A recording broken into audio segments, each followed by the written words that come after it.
Oh, vite que vais almoçar.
Travailler dans des conditions comme ça. Vous avez dit que vous nettoyez ça la semaine, vous êtes fiers de me dire que vous nettoyez ça parce que c'est chaque jour que vous malade. Est-ce que moi je vous allons il faut que je voie que c'est pas bon. Vous pensez que parler à un enfant. Vous ne pouvez même pas mettre. Et puis qu'il y a ça, non, ouais.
Donc, comment on peut...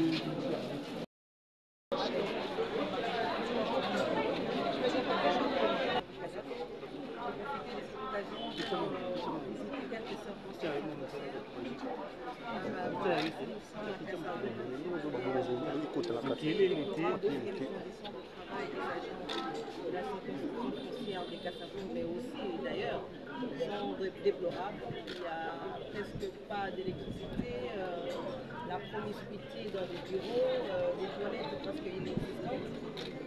Je voudrais moi m'imprégner de cette situation parce que chaque fois que je recevais des syndicats, ils avaient toujours le même message à me transmettre. Aujourd'hui, je voulais moi-même me rendre sur place pour voir dans quelles conditions les agents de l'administration comme ça travaillent.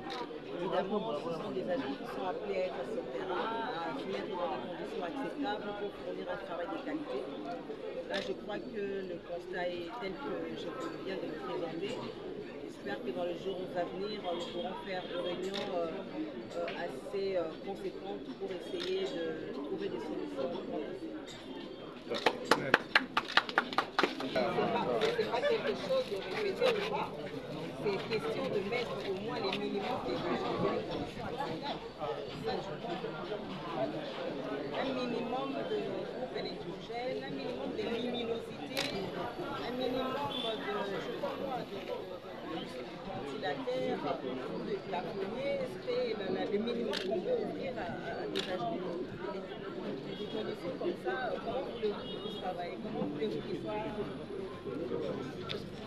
Non, il n'y a pas de débat. Moi, c'est mon constat et je peux que vous le dire. Sinon, si je ne vous le dis pas, c'est bien.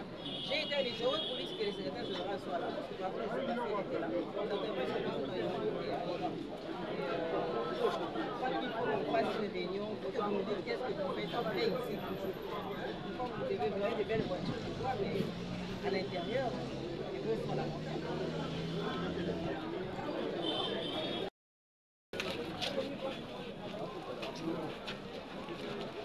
Mais en même temps, je voudrais vous exhorter à travailler correctement, à renflouer les caisses de l'État, à donner à l'État ce qui lui est dû et à mobiliser les recettes de notre secteur. Plus vous le ferez, mieux serait pour moi de pouvoir plaider pour vous dans des instances de plus élevées.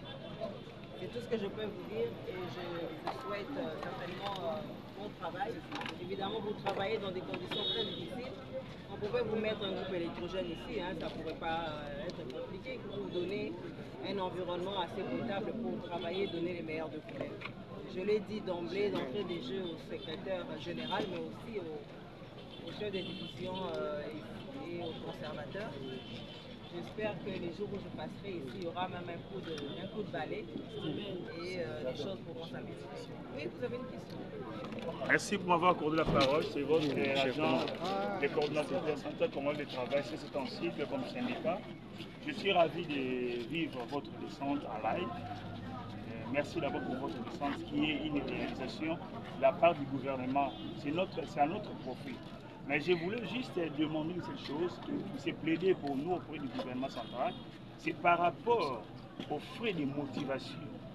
C'est-à-dire, Madame la ministre d'État, ministre des Affaires foncières, un conservateur, chef de division, ce sont des agents de commandement. Ils ne sont pas à probabilité de bien vouloir s'engager à construire les différentes divisions qu'engage notre ministère. Mais c'est à vous, notre interlocuteur à travers le gouvernement central, qui pourrait à notre place intervenir en les places des agents, dire, quand vous l'avez fait l'autre fois lors de la réunion que vous avez tenu avec nous, vous avez dit que vous allez faire un effort, fournir un effort pour avoir obtenu des primes en faveur des agents. Il serait aussi important si vous aurez la force ou le courage de plaider pour nous au niveau du gouvernement central pour que nous puissions avoir des très belles locaux qui vont nous favoriser, qui vont nous faciliter le moment de bien vouloir travailler, parce que nous sommes en train de travailler avec des conditions très très difficiles que nous ne pourrions jamais évoluer. Par exemple, moi j'étais venu ici trop jeune avec des yeux lisibles, mais aujourd'hui je ne vois pas bien parce que là-bas j'étais dans le noir. Alors avec votre motivation, nous sommes sûrs et rassurants que vous allez nous aider. Concernant, le deuxième point concernant l'organisation des primes spécifiques promis aux agents, nous continuons à intercéder à ce que vous puissiez être toujours une dame mobile, déterminante, courageuse à bien vouloir obtenir des primes en faveur des agents qui sont jusque-là en difficulté de bien trouver leur vie sociale. Parce que ici aux affaires foncières, on ne va pas finir tout ça le même jour. Voilà. Bref, je peux conclure. Les difficultés que nous courons, en cas de maladie, nous n'avons pas de prise en charge des affaires foncières. Si un agent des affaires foncières souffre au niveau de Mama Yembo avec un agent des finances, vous allez dire que vos agents sont des commissionnaires. Nous n'avons pas de prise en charge au niveau du gouvernement. Nous souffrons lamentablement. Nous sommes habitués à vivre au fin de l'année, vivre avec les frais de conservateurs qui nous nourrissent. Alors la loi foncière n'a pas prévu tout cela. Tout ce que nous faisons, c'est parce que la loi dit quelque chose. Nous ne pouvons jamais pratiquer ce qui n'est pas prévu dans la loi. Que les bons de vous bénissent et bien vouloir nous aider à évoluer. Merci déjà, parce que vous avez mélangé beaucoup de choses en même temps. Je ne sais même pas par où commencer, mais bon, si je prends ça de manière holistique, déjà par rapport à la prime, vous avez toujours des demandes. Vous exigez toujours au gouvernement. Mais vous, quel est votre rôle? Notre rôle. Le problème, c'est que oui, je ne change pas. Vous avez de rôle également. Les gouvernements ont des obligations. Voilà, nous avons les devoirs. Le problème, c'est que je l'ai dit ici en passant, essayez de donner à l'État ce qui lui est dû. Voilà. Si notre secteur ne mobilise pas, si notre secteur ne remplit pas les caisses de l'État, comment voulez-vous que l'État agisse? Nous devons être le premier de la classe en termes de mobilisation des recettes. C'est en ce moment-là que nous autres, nous pourrons plaider pour. Si les secteurs fonciers, alors que c'est un secteur mobilisateur des recettes, n'arrivent pas à participer au budget de l'État de manière conséquente, comment voulez-vous appeler l'État à vouloir construire des maisons alors que nous sommes en train de participer au boulage de recettes? Ça, c'est la première des choses. La deuxième des choses, nous ne demandons pas aux conservateurs de construire. Mais nous savons comment les choses se passent. Nous savons très bien comment les choses se passent. Nous ne demandons demande pas à un conservateur de venir construire un bâtiment ici. Ça, c'est pas son rôle. Mais les minimums pour mettre de la peinture, vous n'allez pas attendre le gouvernement central. Pour mettre de la peinture ici, vous n'allez pas attendre que l'argent vienne. Et si vous attendrez l'argent de la peinture du gouvernement central, alors vous ne savez pas quel est votre rôle. Donc il y a des petites choses que vous pouvez faire à votre niveau, mais aussi il y a des choses que nous pouvons plaider, mais on plaidera quand on verra. La manière dont vous êtes en train de travailler, votre circonscription foncière, sur les circonscriptions qui mobilisent des recettes, pouvons-nous compter la circonscription foncière de Kassabo? Alors que c'était une ville urbanisée il y a très longtemps, c'est une ville où les gens achètent, il y a des mutations, il y a pas mal d'activités foncières dans la province, dans la commune. Et donc ça veut dire que vous pouvez faire mieux que ce que vous faites maintenant. Qu'est-ce qu'il faut faire? Il faut remplir les caisses de l'État. Il faudrait être de vrais travailleurs pour que les résultats puissent me pousser, moi, de pouvoir plaider en votre faveur. C'est un peu ça de manière. À propos de la prime, nous avons commencé. Je sais que je dis toujours, on n'a pas une baguette magique pour pouvoir résoudre le problème tous les problèmes en une fois. Non, nous allons graduellement. Pour arriver à 100, il faut commencer par un. Nous avons commencé d'abord au niveau du secrétariat général. Et après, on verra si l'État a encore le moyen. Il faut dire aussi que l'État a le moyen que nous lui donnons. Si nous donnons plus de moyens à l'État, l'État pourra agir conséquemment par rapport aux besoins, par rapport aux primes, par rapport aux désidératas qui viennent dans plusieurs circonscriptions foncières. Nous en avons 149. Donc il y a 149 problèmes qui sortent de ces circonscriptions. Nous ferons de notre... Enfin, la visite de ce jour. Attention.